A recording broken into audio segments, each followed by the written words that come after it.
সেনাবাহিনী, পুলিশ, নৌবাহিনী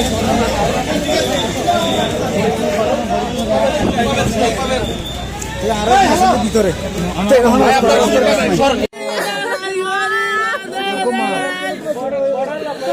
সীমান্তে আপনারা জানেন যে সকাল থেকে কিছু গোলাগুলি হয়েছে।